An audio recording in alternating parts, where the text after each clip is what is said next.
Well, General Sullivan, thanks. It's always a great opportunity to come down and talk to a group like this, especially when we bring industry in and are able to exchange ideas, but more importantly, keep us informed of what's going on because, as you have all heard so far, I know Tom Spohr came in and he probably was not the bearer of good tidings because of how he spoke about it from his perspective. But we do have some significant challenges facing us in the future. I think if any of you listened to the chief in January at the ILW breakfast, General Odierno discussed the impacts, and at times he used different words. You heard him say disastrous. He would also say dire, but words really can't explain it. What they put up on here is a chart that we have built. I know it's busy, but it kind of lays out in broad perspectives the impacts. And it's, if you look at it, we've said all along we're somewhere about $18 to $20 billion short this year in what we're trying to do, and that's just with the AUSA accounts. And that's laid out there with about the CR shortfall, which is about $6 billion, about $5.3 billion in sequestration, and somewhere between $5 to $7 billion. And that number in OCO kind of moves, and that's why it's 5 to 7. Last week it was 7 to 9. Again, it's based on the GLOCs and how we get stuff through Pakistan. Can we move it? Intermodal movements, those costs, secondary transportation costs, and those go up and down. But those are, and this again is just in the AUSA accounts that we're trying to get after this year. It doesn't really even talk about the rest because the rest of the sequestration bill is about another $7 billion. So there's about 12.3 total in sequestration as you cut across there. And I'll leave that up as I go through and talk because the points that I'm going to bring up are highlighted in there as I go through some of the things I'm going to bring up today. But again, as I stated, I'll be honest with you, we're facing some tough times in FY13. But I think what is really not being captured is and General Sullivan and I talked about this earlier today, it's funny that he brought it up as we were coming in, is the fact that sequestration is not just FY13. We have 9 more years of sequestration facing us unless the act is changed, the law is changed. And so you can, in your mind, try to think of that. For the next 9 years, we're going to have cuts. They're going to have direct impacts on what we do with our Army, both force structure-wise, readiness-wise, and modernization-wise.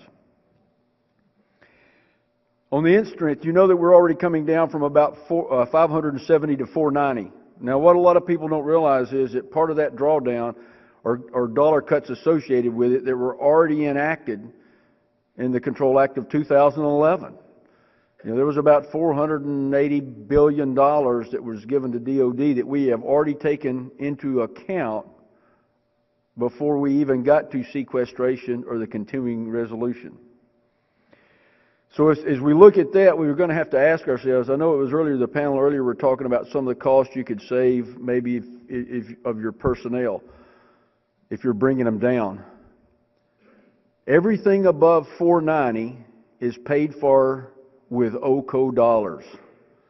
So those dollars that you're already short somewhere between 6 to 9 billion, so that force structure that we're going to draw down between now and 17 down to 490 is all OCO dollars. So there's nothing in the base. So it's hard to garner and move that when it's in OCO dollars, and it's at a year-to-year appropriation.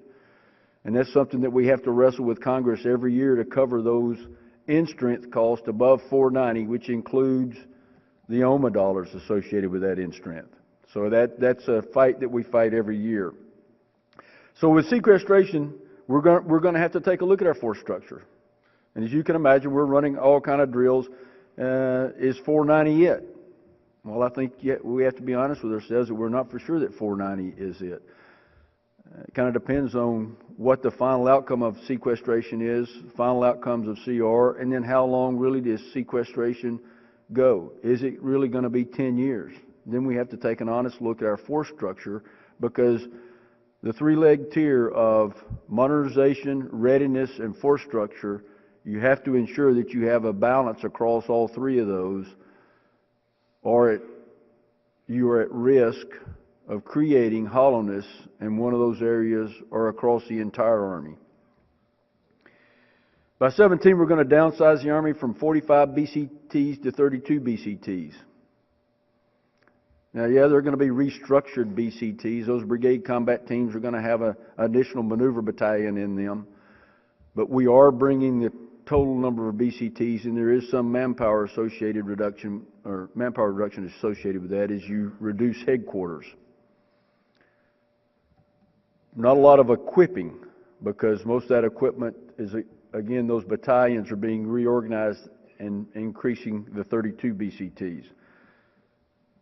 And so you have to ask yourself, what is the right number of Bcts?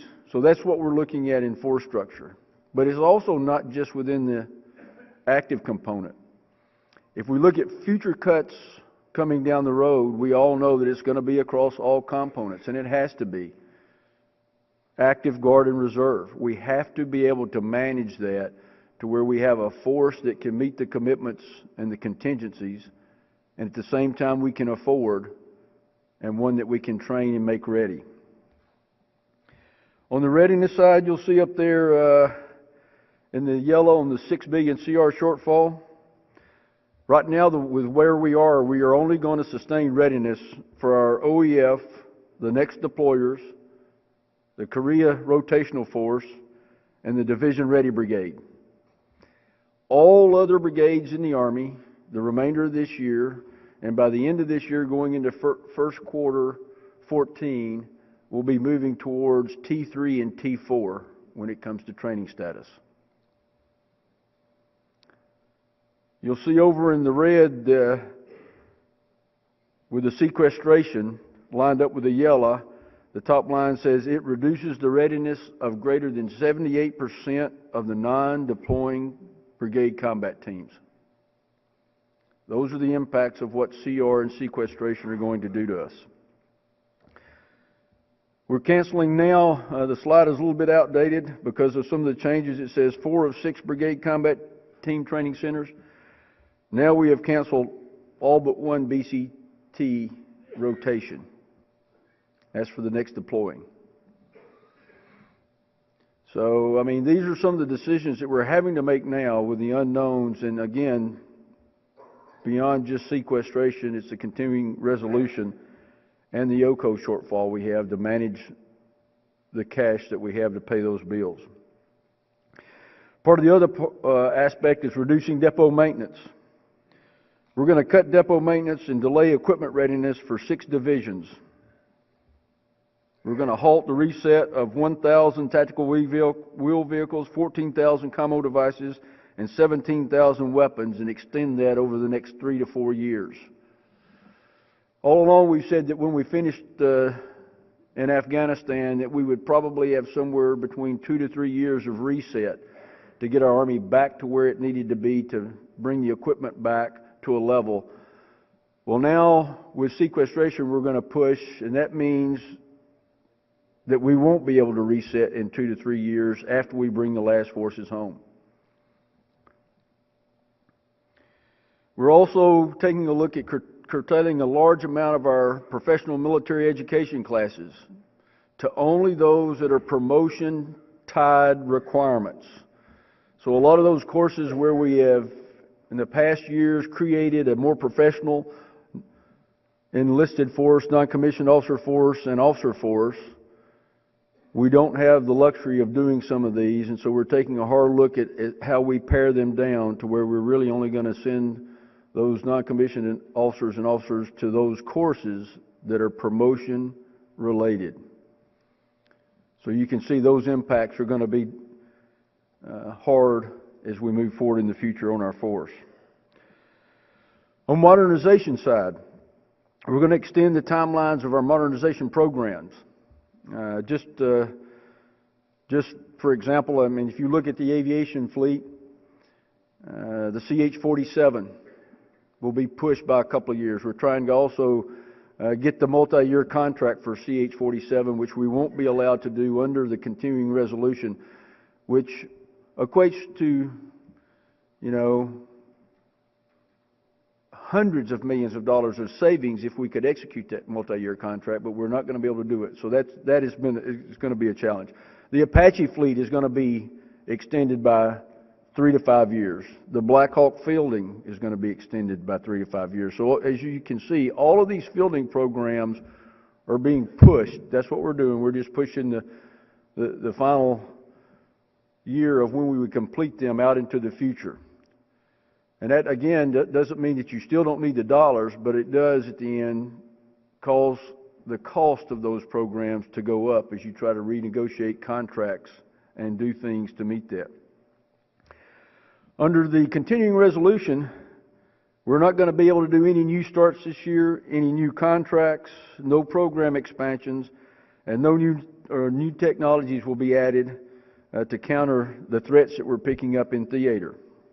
We're hoping that we'll get some breakthrough on the continuing resolution for the next year, but right now it doesn't look as though, both with sequestration or continuing resolution, they're coming to any agreements. So as you can see, as I said, whether you use the words dire, bleak, or challenging, those of you know that in the Pentagon, every day is a challenging day, but these days are a little bit more than challenging when you're trying to deal with this and maintain the Army and keep it on course. Part of that, in speaking about the modernization and keeping it on course, some of the things we've done, we've just completed a new modernization strategy based on the effects that we are looking down the road, knowing that we face the possibility of sequestration for the next 9 to 10 years. We got it into to the chief. He signed off on it last week. It's in the Secretary's office for his signature, which should be hitting the street here probably in the next week to 10 days. But it talks about our modernization and kind of how we're going to lay it out. It's not program specific. We don't look out and pick a program like JLTV or GCV. It's more in broader terms to give guidance to the force. And also, once it's out on the street, industry will be able to see kind of how we're looking at where we're going to go in the future. Some of the things we're looking at as we move ahead, we know we're going to have to do this as we develop programs. We're going to have to get greater reliance on joint and coalition programs and partners. I mean, we have talked this for 15 years about interdependencies between the services and coalition partners, but it's going to drive us in this environment to ensure that we do not turn our back and we take a hard look at every opportunity we can to integrate wherever we can to meet a capability or to cover a capability gap. We're also going to look at scalable equipment. That's equipment that is scalable not only in capabilities but size, that can be applied to tailorable formations. As we take our formations out, and what the chief is trying to do with these regional aligned forces, to where, whether it's company teams, battalion teams, you can send those out to respond. So we have to have an equipping set that will allow them to do those different type missions.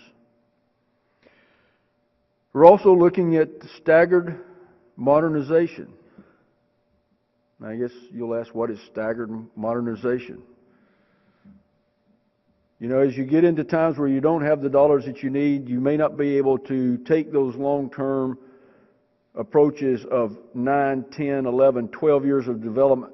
So when it rolls out, you're getting exactly what you want the day the first ones roll off. So what you're looking at are incremental changes and different variants that come out, and you're staggering your modernization program out across the years that are in front of you. We're also going to have to look at smaller procurement objectives. As you look at, you know, where the Army's going, what the size of the Army's going to be, we don't know that yet. Is 490 the bottom? We're not for sure. But that will drive, that size of that force will drive what those procurement objectives are. We also look at greater reliance on COTS and GOTS, trying to align the threshold requirements that we're developing within the available technology that exists, and not asking for more than what we know is available or out there. That gets back into the affordability range that you're trying to meet. We also are going to have to look at weapon systems that are composed of upgradable components and subsystems. So as you do get improved technology, you can plug and play those components and subsystems into those base programs, base vehicles, to continue to modernize them as you move forward. And we're going to have to also divest of our old systems where they're not cost effective anymore and based on the life cycle cost and where we're going in the future with our dollars. We also need to incentivize the industrial base to reduce cost, because we're not in this alone as the Army. I mean, that's why we have AUSA and organizations like this. This is going to have to be a team approach as we move forward in the future. It's not just about the services, it's about our industry partners and how we get after and meet these challenges to ensure that we both give the soldier what he needs at the time he needs it and protect them. And that's why it's important that we look at this together.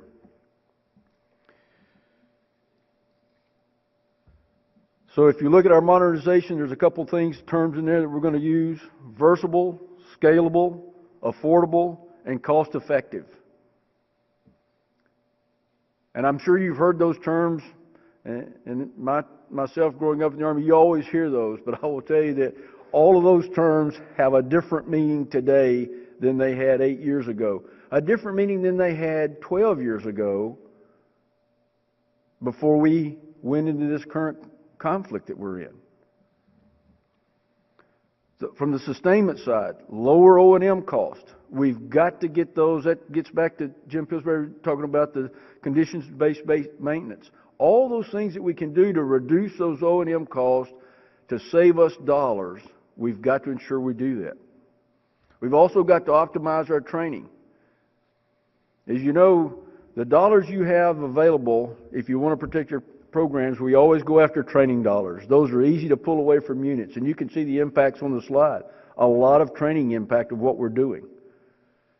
So we've got to do training smarter, and we've got to be able to leverage those dollars and ensure that the live virtual constructive construct is maximized to give you better training that is more affordable. Key example of that is at Fort Rucker, Alabama. 5 years ago, about 18% of their flight training was done in simulators. They've been working hard for the last 5 years, and they're sitting at about 38, 39% now. That flight training is done in simulation at a cost savings of over 37%.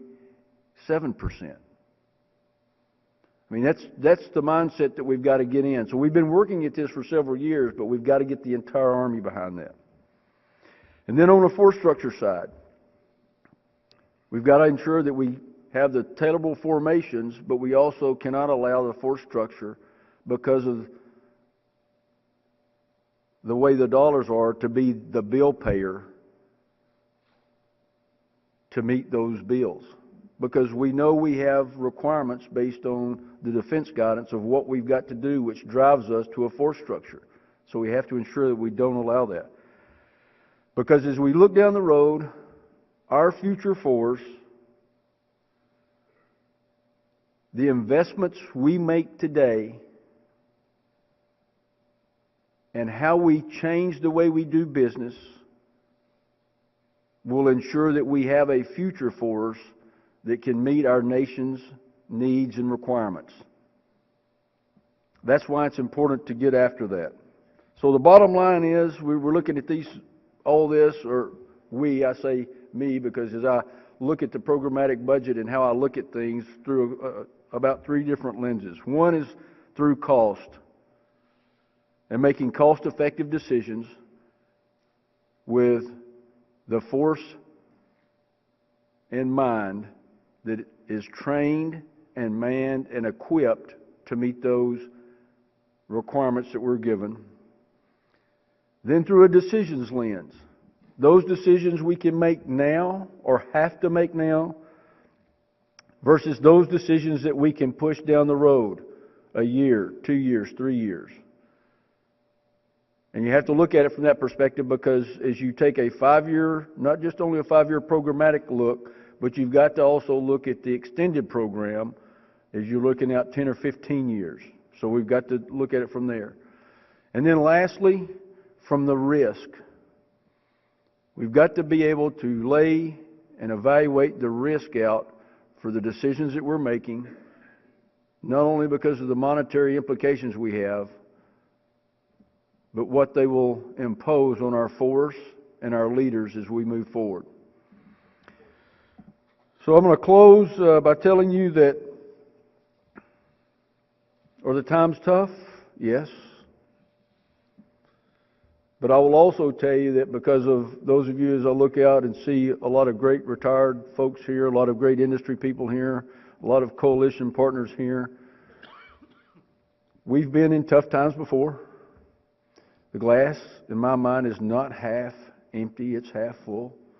We just have to figure out the ways to get after it, because we have a great Army. We have a great Army because we have great organizations like AUSA and great partners and coalition partners that we pull together when times get tough. And that's what we're going to have to do in the future to ensure that we are well informed and make the right decisions to keep our Army one of the best armies in the world, one that we're used to having, one that can go do the missions when called upon.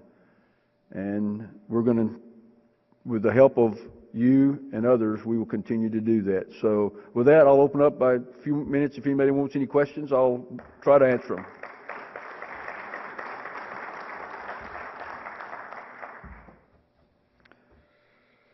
Okay, please describe how sequestration will be mandated in 2014 and beyond. Will Army DOD have any flexibility in how the cuts will be applied? 2013 sequestration is across-the-board salami slice, 9%. So every line, program, activity in the Army is cut an equal 9%. We have no flexibility this year. 14 and beyond, we have the flexibility to take those amounts, and the Army can then decide where to put those cuts. That's why it's important to understand where we want to be in the future with our force, because you'll make those decisions looking through the lens of cost and risk and deciding, are there programs? Do you stretch entire programs? Do you terminate programs? But that'll be 14 when we will have that ability and flexibility to make those decisions. But this year, it's a straight 9% cut across the board to every program line in the Army. Let's see. Thus far, under the Budget Control Act, we have seen little to no impact on the Army, National Guard, and USAR. How will the perfect storm affect the Guard and Reserve?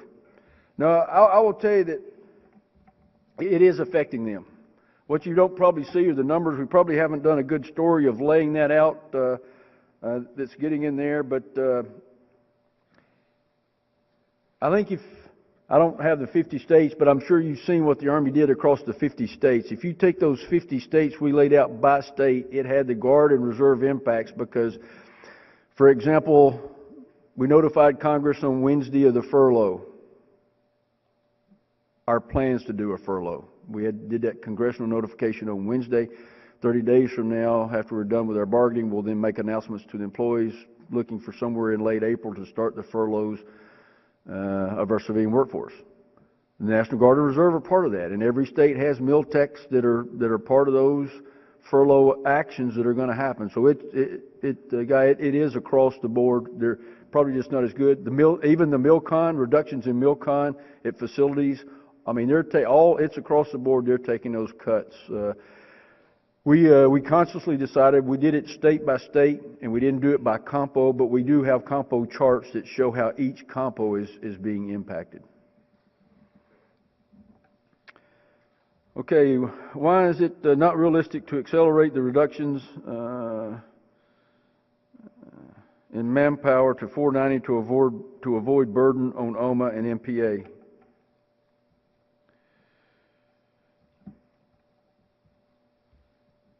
We could get down to 490 probably faster, but I will tell you, and General Sullivan knows this better than anybody, the rate that you do it, if you think that you're going to save money, and again, as I said, that force above 490 is not paid for in base dollars. That force above 490 is paid for in OCO, so it's a year-to-year appropriation. And if we did it faster, we wouldn't get those dollars. I mean, we got huge bills in OCO we couldn't pay. The other side of it is the impact of if you do not have a structured drawdown that allows you, because everything is tied together, your accessions start at one end and your reductions at the other end. And so you have a life cycle across your force. And that's also then tied to your equipping, as you're trying to manage your programs to bring equipment in to meet that force structure as it is going down across. You're also not only buying new, you're disposing of old. So I'd like to say that, yeah, you probably could, but the dollars you would save in one area would only cost you more dollars in another area. And we're not the only ones that realize that. Congress realized that. That's why in the NDAA, Congress restricted us to a ramp and not to exceed $15,000 a year on our drawdown to get to the 490, because not only will it have impacts on the services, it has impacts on our industrial base, it has impacts on our communities, it has impacts in our jobless rate. I mean, a lot of folks don't realize that the Army pays for unemployment.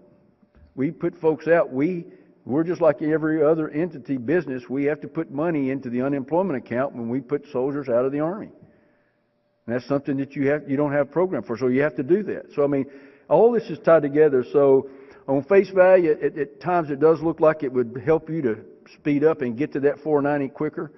But in the end, the interrelationships and ties to so many other programs make it difficult, and really it's some of the things you don't want to put your force into as you're moving forward. Okay, General Sullivan, again, thanks for letting me come out here. Again, let me leave you. I told you it is dire, but it's not dire. It's the glass is half full. We just have to continue to work, and we are going to maintain a ready Army and one that will answer the call of our nation. And thanks for giving me the opportunity to come out here today, sir. Thank you.